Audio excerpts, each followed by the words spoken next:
Do you think if it wasn't for Dallas Battle, Lee and Cain wouldn't be where they are today? Yep, 100%. 100%. They left that an accidental shooting, that's what it was.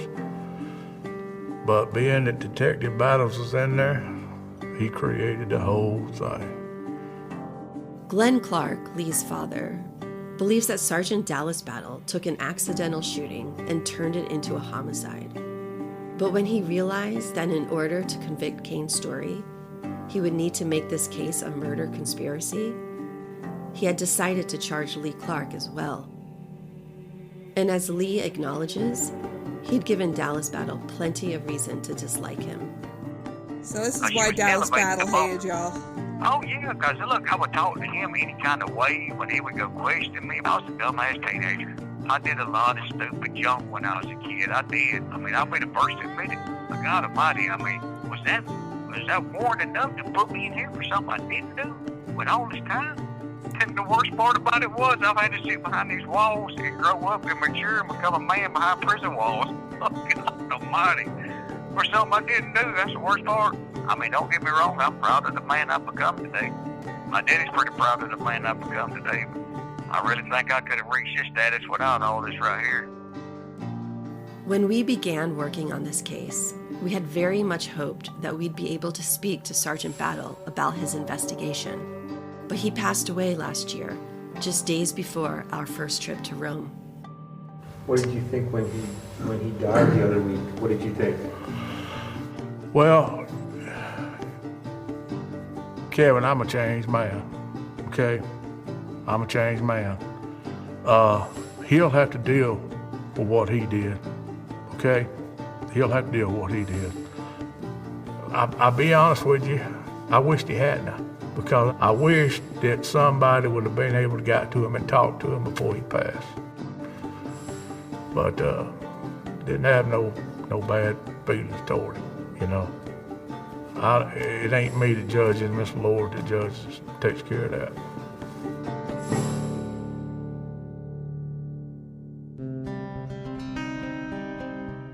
Hi, my name is Susan Simpson. I'm an attorney and podcaster, and previously I hosted the Undisclosed podcast. Hi, I'm Jacinda Davis, and I'm a true crime TV producer. Last year, Susan and I decided to team up and reinvestigate the murder of Brian Bowling. Along with Kevin Fitzpatrick, president of Red Marble Media, we decided to launch Proof. You can listen to Proof like you would any podcast, and you can follow us everywhere with the handle @proofcrimepod and on our website, proofcrimepod.com. Thanks for listening, and welcome to Proof.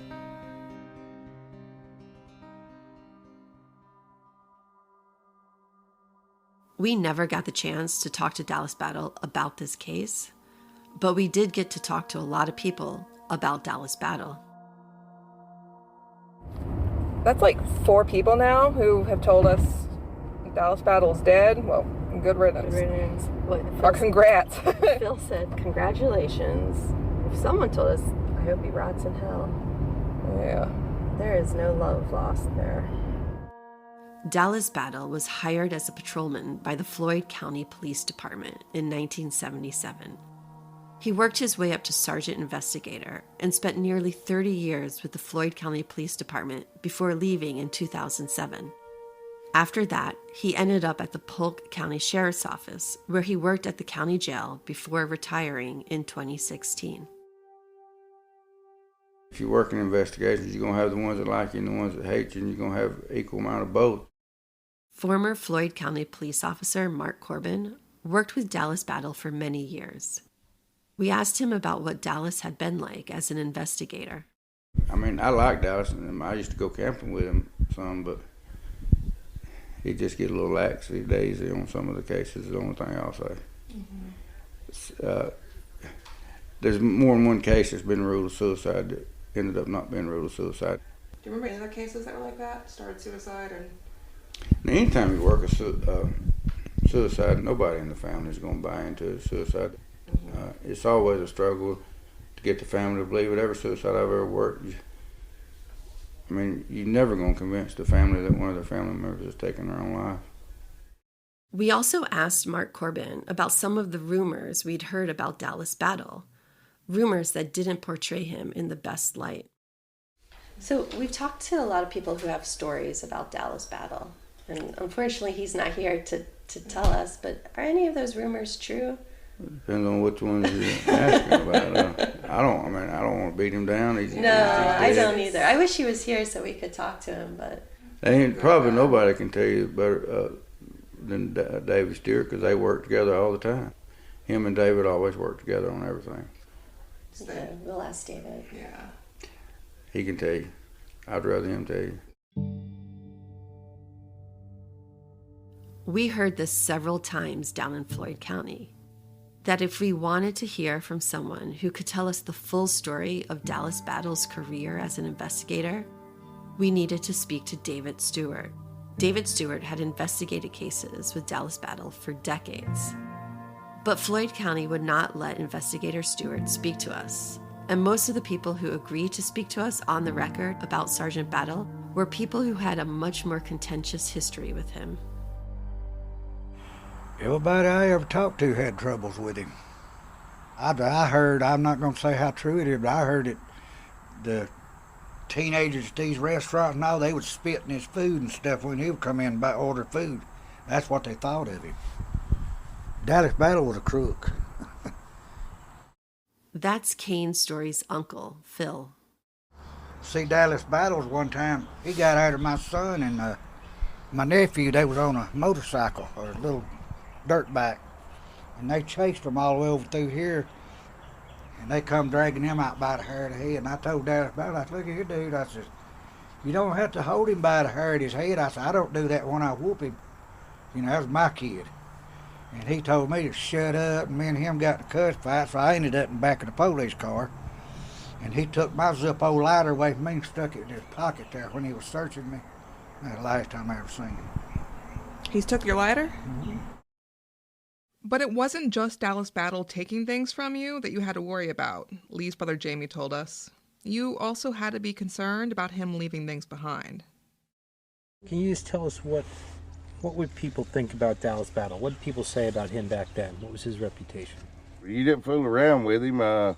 Hitting you up on some stuff real quick. If you pissed him off, hey, all of a sudden you've got a bag of meth on you, or you've got a bag of crack on you, whatever he wanted to put on you, and hey, there you go, off to jail.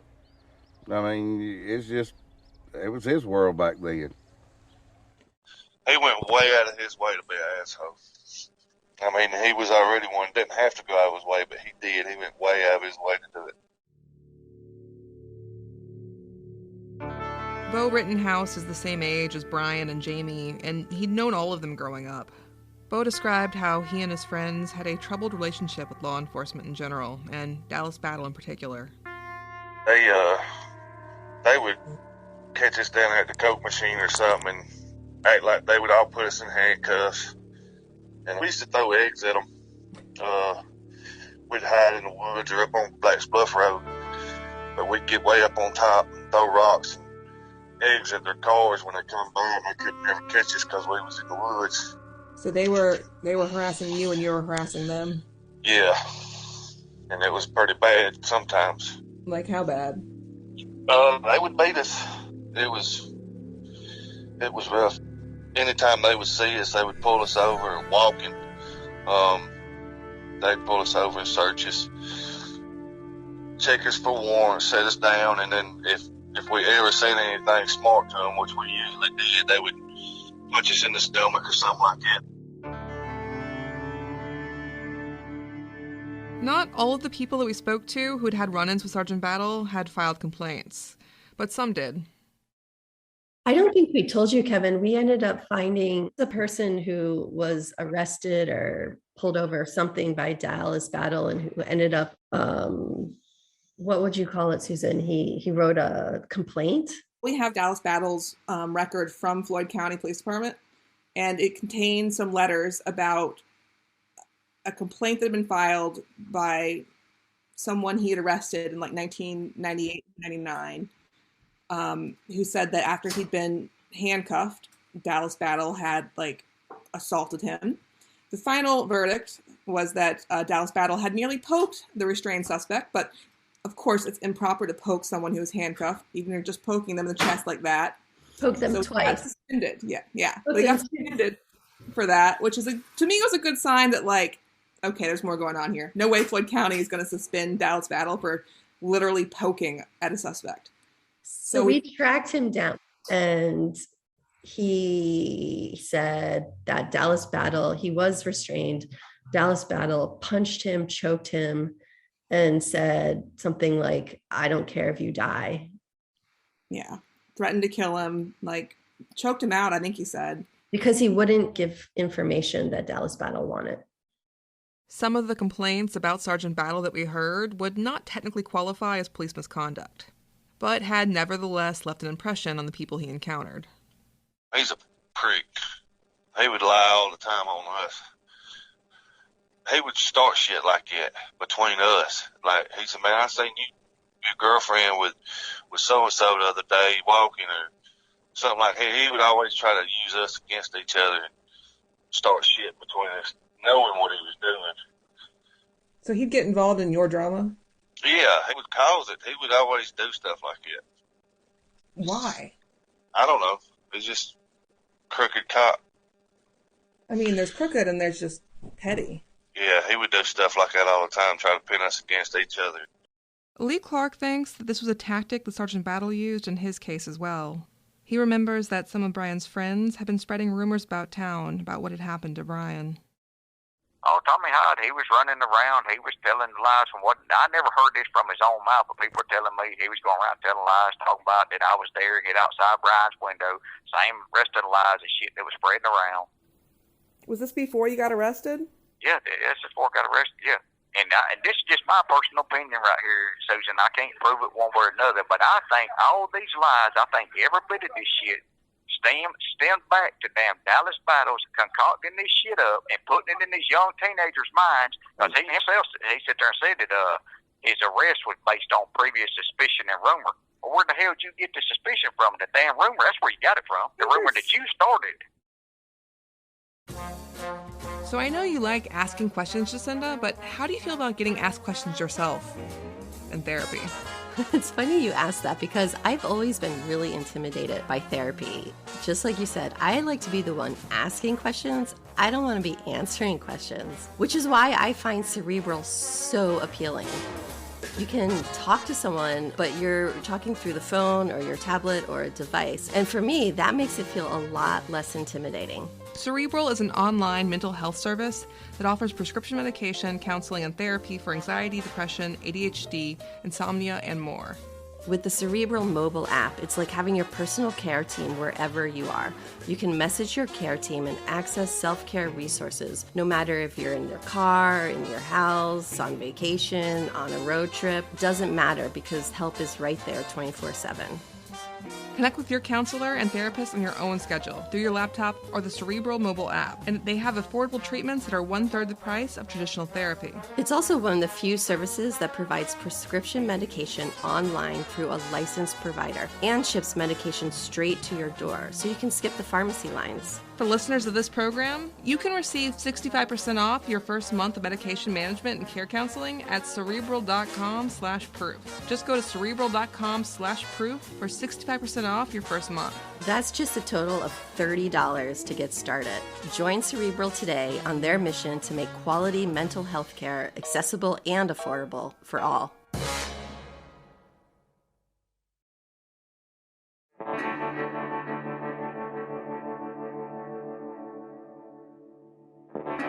Dallas Battle had more than just suspicion and rumor, though, when he arrested Lee Clark.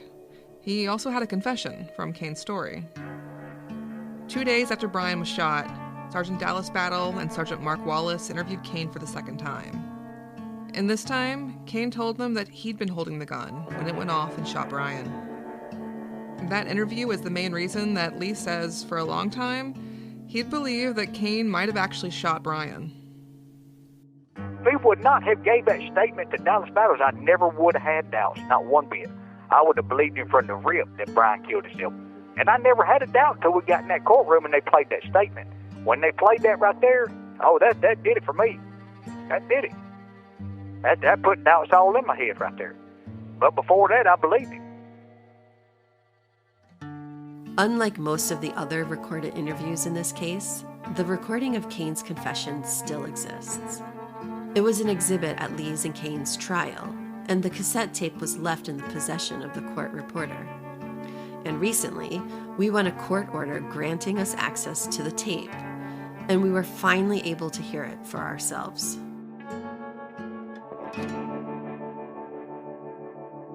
Cain, you know, we talked the other night after the shooting. Why don't you tell me again what happened?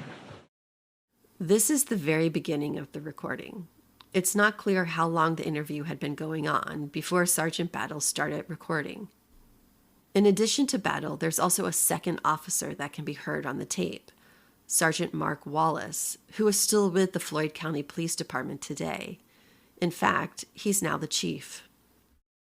Cain, what it is, ain't nobody here thank you. You understand? What it is. We've got a mother and a father and a family. I know. They want to know the truth. They want to put this to rest. I mean, I did not shoot him. I don't know how the phone got in his hand. I know I didn't shoot him. Not even on accident, I didn't shoot him. The recorded portion of Cain's interrogation is only 19 minutes long. And for the first 17 minutes, Cain tells Sergeant Battle over and over again the same thing that he told him in his first interview, that he didn't shoot Brian. If it was an accident, we can put this to rest and get it over. It was an accident. I mean, he shot himself. Cain, you accidentally shot him. No, I did not accidentally shoot him. It was an accident, and you accidentally shot him. No, I didn't accidentally shoot him. I mean, I didn't even pull the trigger. He pulled the trigger. We're not saying you killed him on purpose. I didn't kill him at all. Y'all were playing with a gun, and you had the gun, and it went off. I didn't have the gun, that's what.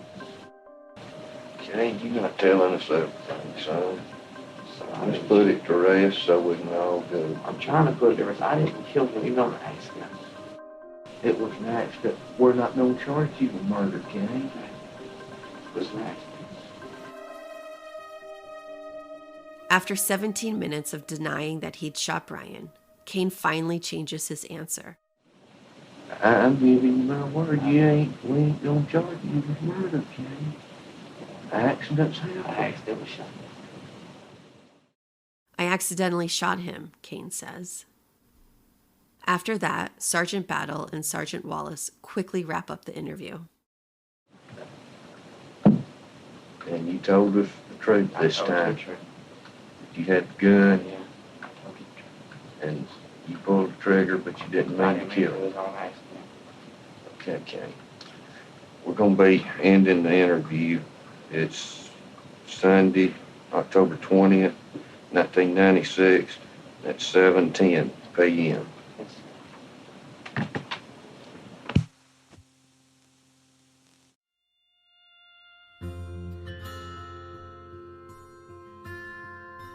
When Lee heard this tape for the first time, while sitting in court on trial for murder, he had been shocked and confused. I said, Cain, I'm confused as hell right here, man. I said, this shit don't make no sense to me. You keep telling me that Brian killed himself, but yet I've got this damn statement right here, man. I said, what the hell am I supposed to believe, man? I can't make no sense of none of this shit, man. I said, Cain, if you didn't do this, why would you say that you had the gun in your hand then? And you accidentally shot him? That don't make no sense to me, Cain. Why would you do that?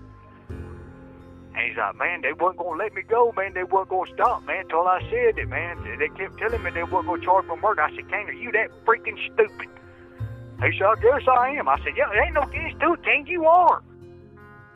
Cain's confession was ultimately deemed inadmissible at trial. Under Georgia law, a confession can only be used as evidence if it was made without being induced by another by the slightest hope of benefit or remotest fear of injury.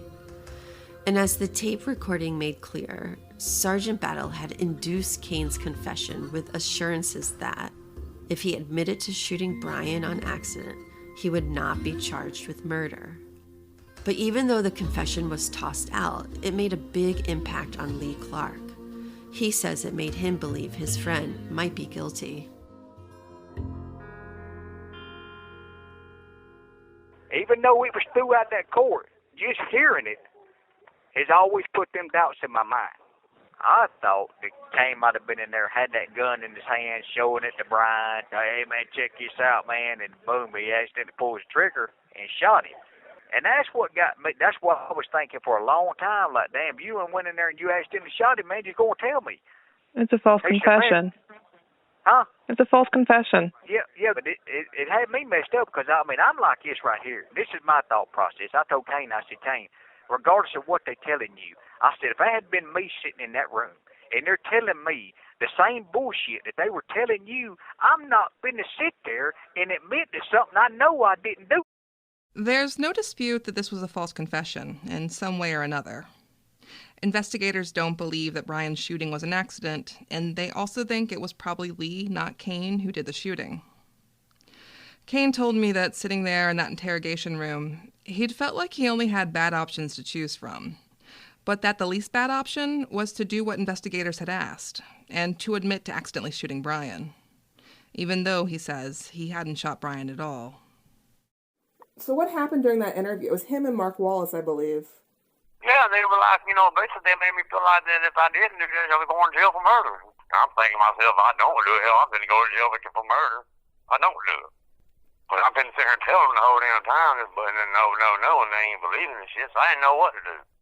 I wish I'd have known then that I could have shot. I could have said this interview's over, but I didn't know all that. I didn't know you could stop the talk. I thought once you signed that paperwork, it was over with.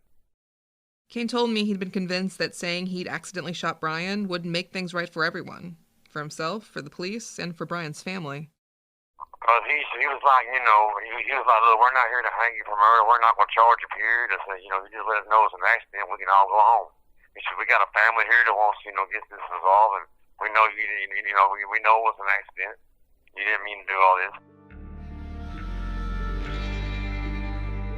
You're right, you're going to have to live with this every day, but you can't live with it if you don't set it straight.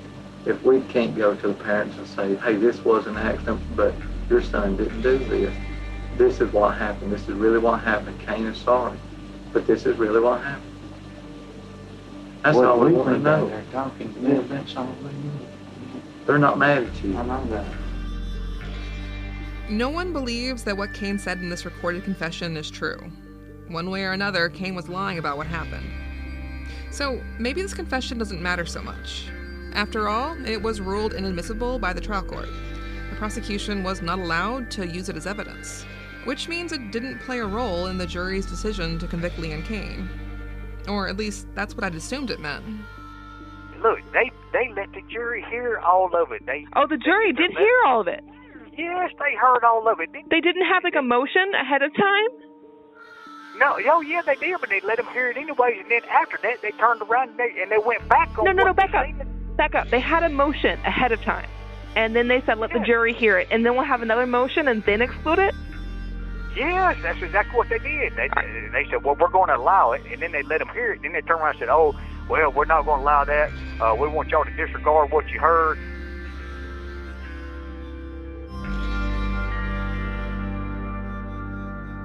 I was shocked by what Lee had told me because that is not how things are supposed to work in a criminal trial.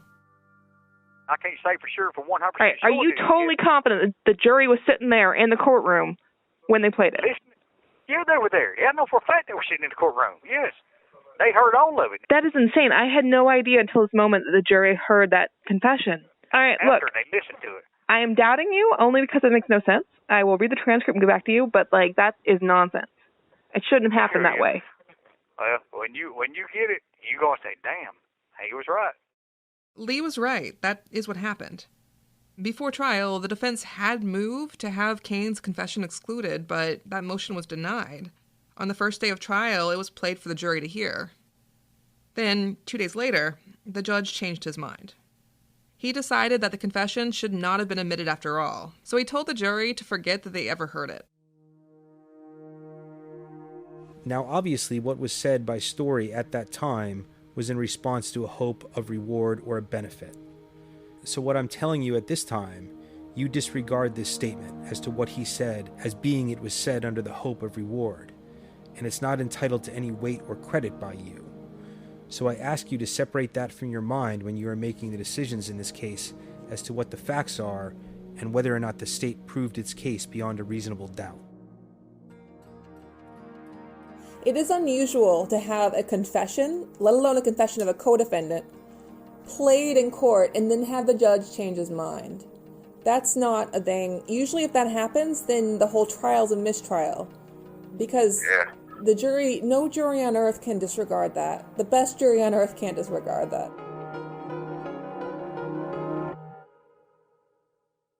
The defense did move for a mistrial, but the judge denied it, saying that by admitting the confession and then excluding it, he had really done Cain and Lee a favor.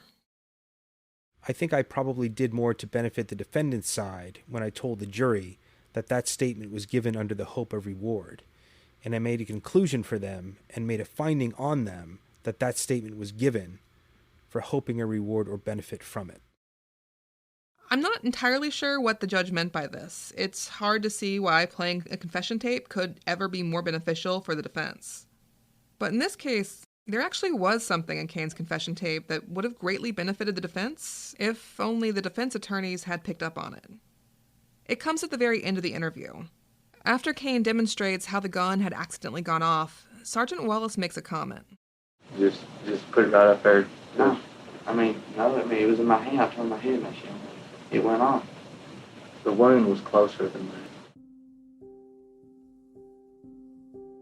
You put the gun up there to his head, you can hear Sergeant Mark Wallace tell Cain. And then when Cain says that's not what happened, Wallace corrects him. The wound was closer than that, he says. Immediately before this interview with Cain, Mark Wallace and Dallas Battle had been at the funeral home to inspect Brian's body. And based on what Sergeant Wallace, now Chief Wallace, told Cain, Wallace had concluded that Brian had been killed by a contact or close contact shot, which is exactly the opposite of what Sergeant Battle testified to at trial, when he said that they had examined Brian's body and concluded that he must have been shot from a distance.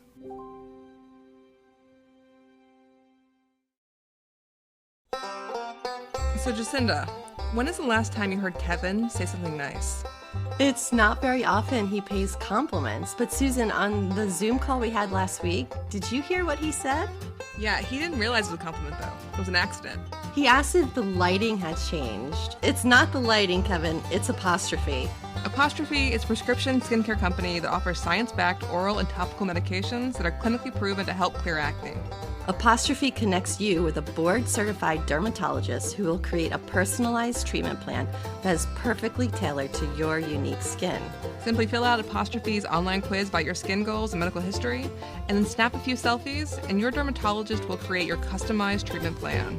With Apostrophe, it's great to know that you have a real dermatologist, and that your plan is tailored to you. Getting a skin plan is quick, easy, and you don't need to schedule any appointments. The best part for me about Apostrophe is that you don't have to go to the pharmacy and wait in lines to get your meds. Everything is delivered right to your door. And we have a special deal for our audience. Save $15 off your first visit with an Apostrophe provider at apostrophe.com/proof when you use our code PROOF. This code is only available to our listeners. To get started, just go to apostrophe.com/proof and click Begin Visit. Then use our code PROOF at sign up and you'll get your first visit for only $5. That's apostrophe.com/proof. And use that code PROOF to get your dermatologist crafted treatment plan for $5. And we thank Apostrophe for sponsoring this podcast.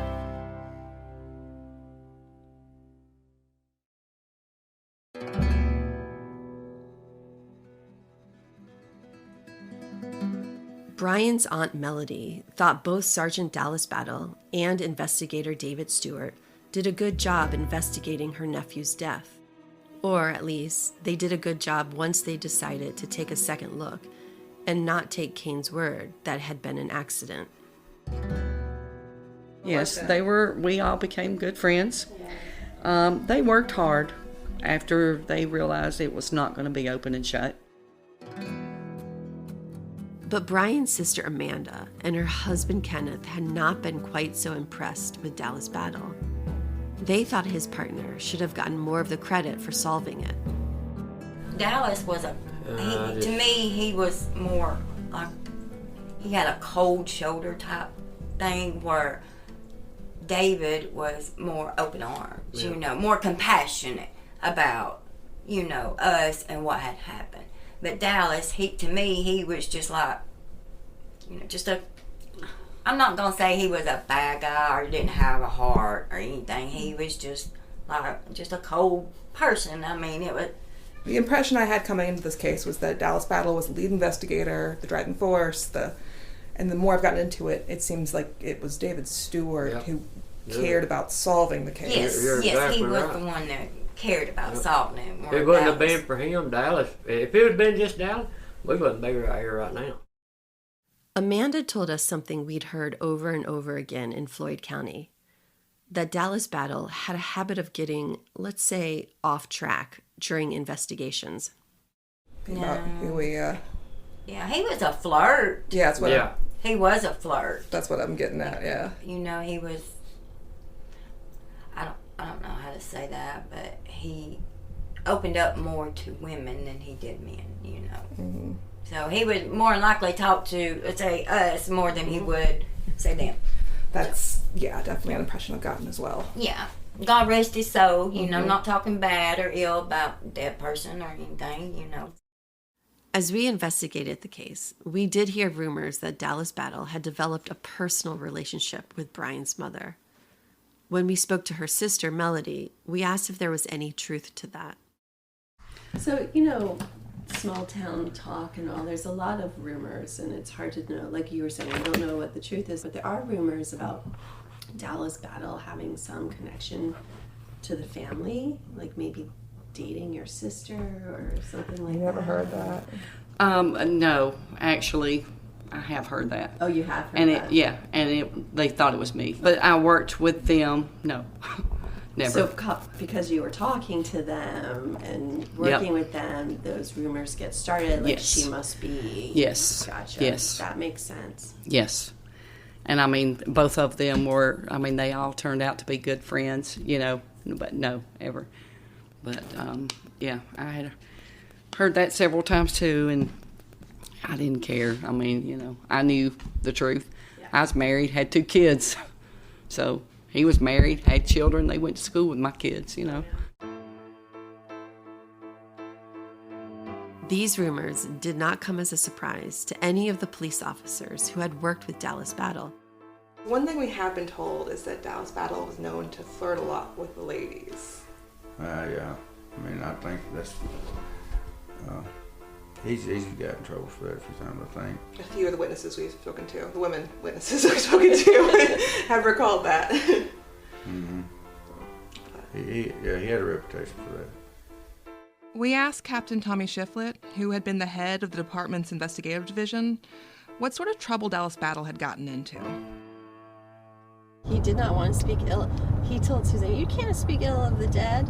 He was trying to say that Battle's indiscretions were not relevant to his police work. I'm like, actually, no, they're pretty. They are. I am talking about his police work. I think he thought I was talking about him cheating on his wife. I'm like, I'm actually talking about his police work. And at first he tried to play up like there was one incident. And then he's like, oh, it's the only one that you couldn't deny. The one he got fired for, he did not want to talk about it. In 2007, after 3 decades of service with the Floyd County Police Department, Sergeant Dallas Battle was fired. Captain Shiflett seemed regretful about it, but he told us that the department hadn't been left with any other choice. Oh, what he told us that was really interesting is that Battle did the right thing. He said after he did his thing, I forget how he put it was very discreet. He saw this woman, and after he slept with her, and he was off duty, he claimed, he was on his way home from duty, slept with this woman. Afterwards, she said, "My nephew's got this ticket or this charge, can you get him out of it?" And so he went and reported it himself because he knew she was going to try and blackmail him. That's not exactly what the file shows happened, though. Battle appealed his termination, and the records from that show, it was the woman herself who filed a complaint about the incident. Jacinda read part of that report to Lee's father, Glenn Clark. So this is from 2007, and it's a report about Dallas Battle. Dallas Battle is the claimant in this document. He's the claimant.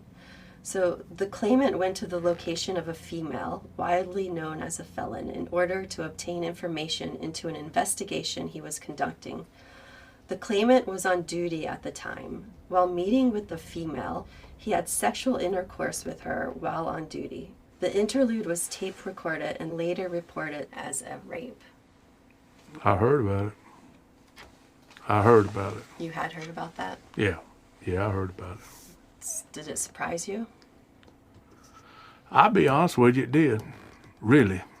You got a man in that position that, well, I mean, golly.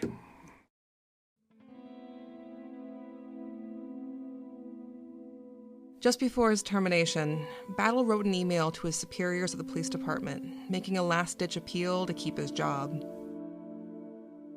I want to say that I am very sorry for what I did. I blame nobody but myself. I have no hard feeling toward my accuser, and have asked God to help not only me, but her. Like I said, I am making no excuses for what happened, but I believe everyone who has been involved in this knows I was set up, and I did not go up there with the intention of doing anything but getting some information on a missing person case that I have been working for 7 years. I believe that I was set up by someone I was working a case on. As the officer who investigated the sexual assault claim told us, Dallas Battle's accuser had been an informant, but not a good one, which is why Battle had given her the recorder. That way, she could record conversations with people she was gathering info on, and Battle wouldn't have to rely on her word about what had been said. One day, Battle called the informant and told her he'd be stopping by her house. She turned the recorder on before he got there and left it running during his visit. We haven't heard the recording, but the GBI has, and they concluded that whatever's on that tape was insufficient to support the woman's accusations that the sexual encounter was not consensual. No charges were filed. But even if the tape wasn't proof of a crime, it was undeniable proof of employee misconduct, because sleeping with an informant while on duty broke several of the department's standard operating procedures. Sergeant Battle was fired, but he appealed his termination. On the form, under reason for appeal, he wrote, "I was treated differently than other persons who have been accused of the same thing I was, and they were not fired." His appeal was denied.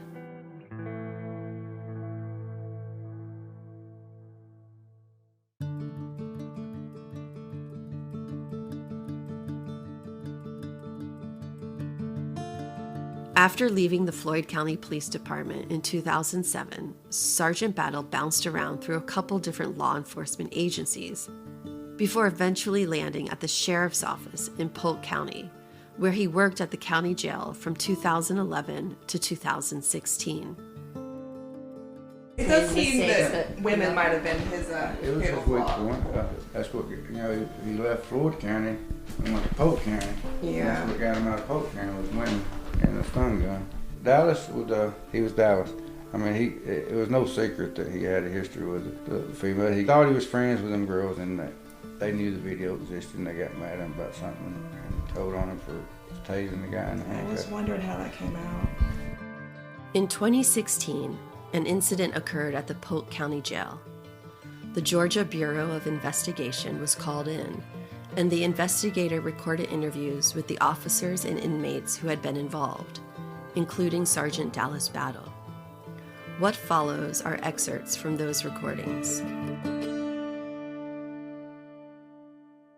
Okay, so we've had problems with several of the inmates that were locked down, raising Cain, beating on the door, kicking, things like that. The noise Dallas Battle is talking about had been coming from a block of cells where several inmates were held, including Tizadrian Wilson. He couldn't find out who was beating on the door. Okay. And he was like, shit, I'm gonna give you extra weeks. I said, you can't do that to me, man. That wasn't me, man. I said, you just can't pick me, say it was me, man. You don't even know who it was. He said, I'm the sergeant. Said, I can do what the hell I want to do, and I can prove you wrong. Battle decided it was probably Wilson who was responsible for all the banging, so he decided to move him to another cell. So we put him in restraint chair, and we took him down. We put him in there. It's a larger cell, and we can keep an eye on them. Even after wheeling Wilson away, though, an inmate named Brandon Kaufman had continued making noise. The GBI investigator asked Sergeant Battle and his partner, Officer Jay Hudson, what had happened when they went back for Kaufman. Okay, he kept on kicking and raising hell. I told Hudson to come back there with me. He came back there, and right before we opened the door, he kicked it. So I told Hudson, I said, open the door. So when Hudson opened the door, I tased him. As soon as we opened that door, and we say we, who are we speaking of? Me and Sergeant Battle. Go ahead. We opened the door, and Kaufman was standing up against the back wall. Sergeant Dallas pulled his taser, and Dallas shot him with the taser. The investigator asked Officer Hudson what reason Sergeant Battle had for tasing Kaufman. There was no reason. He wasn't doing anything. He was up against the wall, hands down. Kaufman, at this point, he got pissed and started saying, "What did you tase me for?"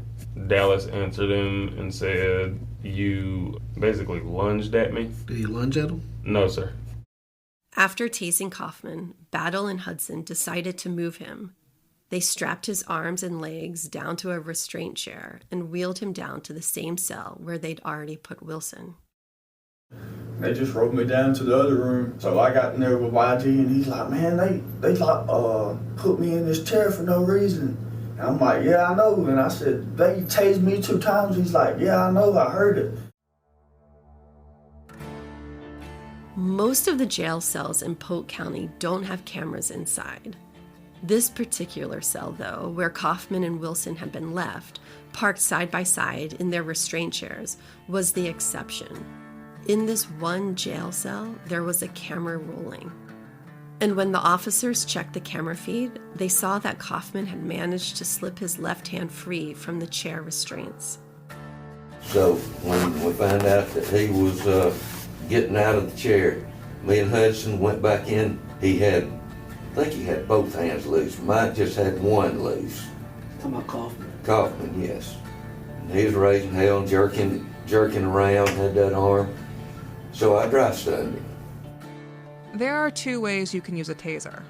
The first is by shooting someone with 2 barbed prongs, which attach to the flesh and are then used to transmit an electric shock, which incapacitates the person by causing their muscles to contract.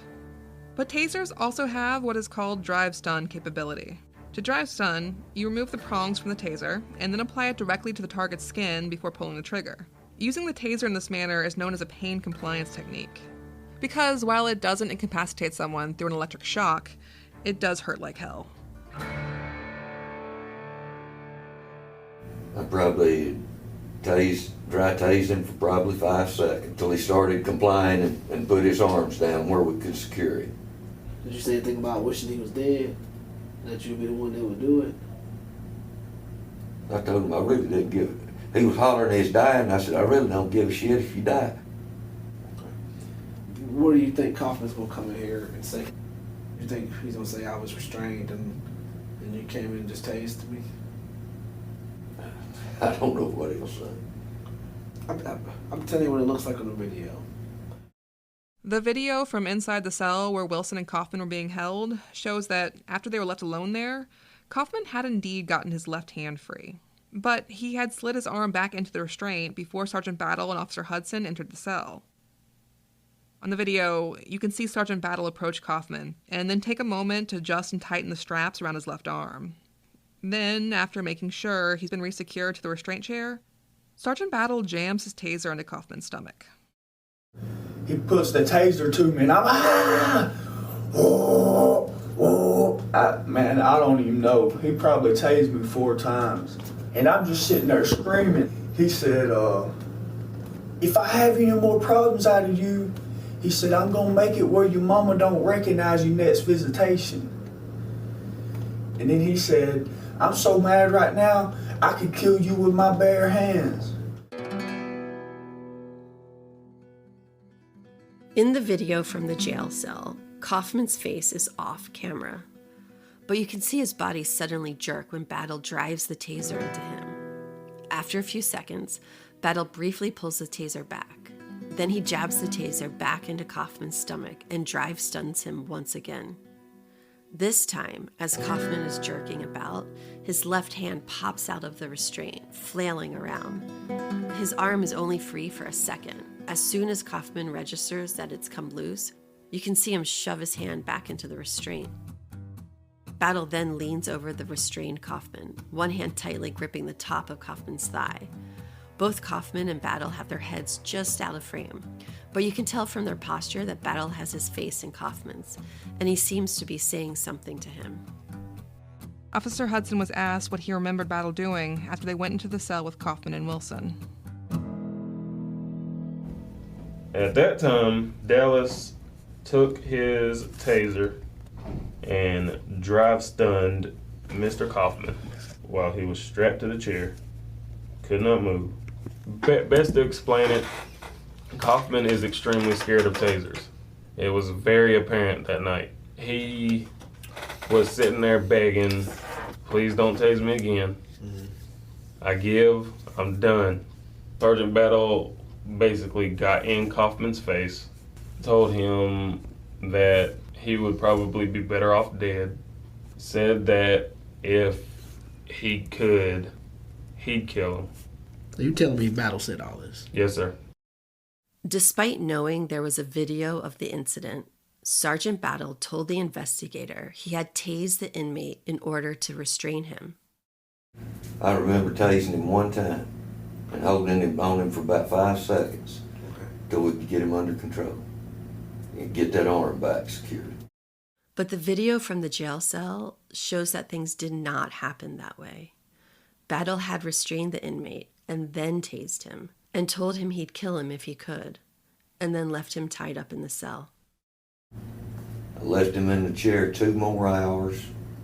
Me and Hudson got him out of the chair. He asked if he could take a shower because he had urinated on himself. We let him take a shower and clean up and then put him back in his cell.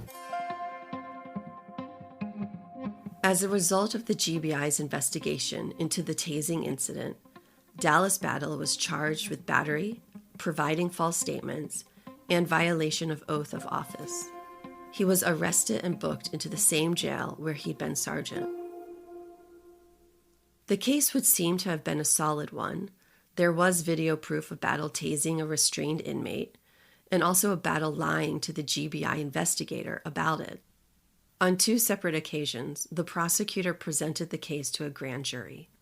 Both times, though, the grand jury declined to return an indictment.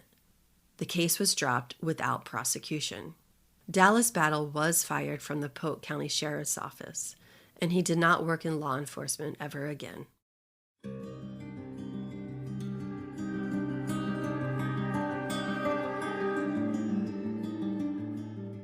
We showed the video from the Polk County Jail to Lee Clark's father. I've never saw that. I've never saw that right there. I can't believe that. That's wrong right there. You got a man that's in restraints and you doing that to him. That ain't right. That boy wasn't doing nothing. That paints a picture right there, girl.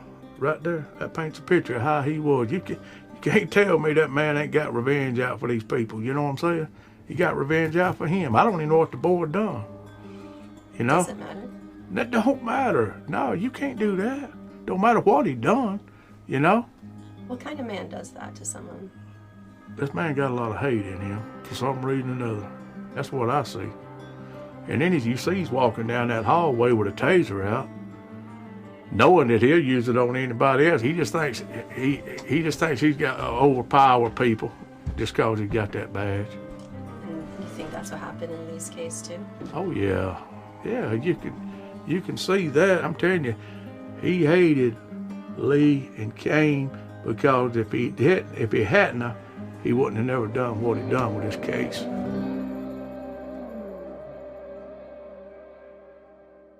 Coming up on Proof.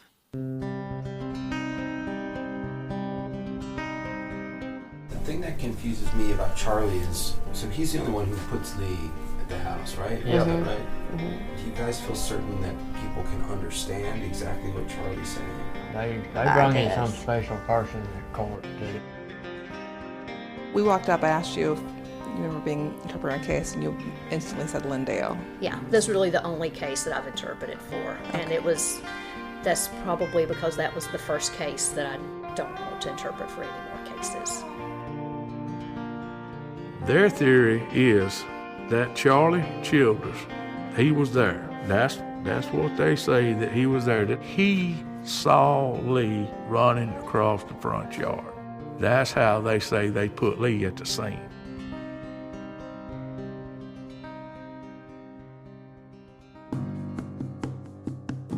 You've been listening to Proof, a podcast by Red Marble Media. We'll be back next Monday for episode 8. Send us your questions at proofcrimepod@gmail.com. We'll respond during our bonus episodes, Proof Sidebar, on Thursdays. Kevin Fitzpatrick is our executive producer. Our logo was designed by Drew Hoseski, and our theme music is by Ramiro Marquez. Audio production for this episode is by George Panos and Michael Ulatowski. Our social media manager is Skylar Park.